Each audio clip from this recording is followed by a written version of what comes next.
Puede que ya no queden incendios activos en la región griega de Ebros, pero eso no significa que los problemas se hayan extinguido.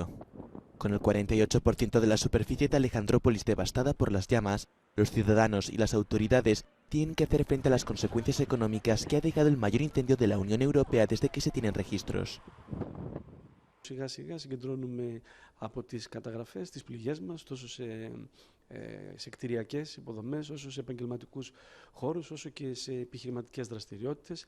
Αντιλαμβάνεστε, δεν είναι μονάχα τα σπίτια, οι κύριες και οι δευτερεύουσες κατοικίες που κάηκαν, αλλά η φωτιά πήρε μαζί της και μια σειρά από εκτάσεις που συνδέονται με την παραγωγή, με τον πρωτογενή τομέα και όχι μόνο της Αλεξανδρούπολης. El incendio que ardió durante 16 días asestó un golpe brutal a la actividad turística. Los empresarios han tenido que asumir miles de cancelaciones, devoluciones y salidas forzosas de visitantes extranjeros. Sin los ingresos habituales del verano, se preguntan cómo sobrevivirán el invierno. Υπήρξε πλήγμα στη φήμη του προορισμού. Η Αλεξανδρούπολη ήταν ένας ασφαλής προορισμός, ένας προορισμός εύκολος, οδικός για τα Βαλκάνια. Είμαστε στο κέντρο μιας αγοράς περίπου 50 εκατομμυρίων.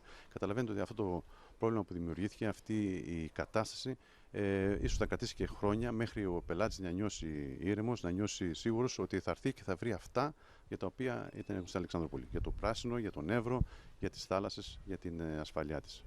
Los comerciantes también están desesperados, ya que durante varios días se han visto obligados a cerrar sus tiendas debido a la espesa humareda, lo que ha hecho que sus ingresos disminuyan considerablemente. Φοβάμαι και για το μέλλον, γιατί εμάς ούτως ή άλλως είναι εποχικό το είδος. Ο Σεπτέμβρης χάθηκε. Ο μισός Αύγουστος χάθηκε. Πώς θα αναπληρωθεί αυτό? Κάτοικοι, καταστηματάρχες, επιχειρηματίες της εστίασης και του τουρισμού τονίζουν πως στην Αλεξανδρούπολη η οικονομική ζημιά είναι ανυπολόγιστη μετά την τεράστια περιβαλλοντική καταστροφή. Λένε πως τα πράγματα θα είναι δύσκολα όπως φοβούνται και για τα επόμενα χρόνια. Παρόλα αυτά ελπίζουν πως με τη βοήθεια του κράτους και τη δική τους μεγάλη προσπάθεια όλα τελικά θα πάνε καλά και η Αλεξανδρούπολη θα ορθοποδήσει εκ νέου. Από την Αλεξανδρούπολη για το Euronews, Γιάννης Καράγιοργας.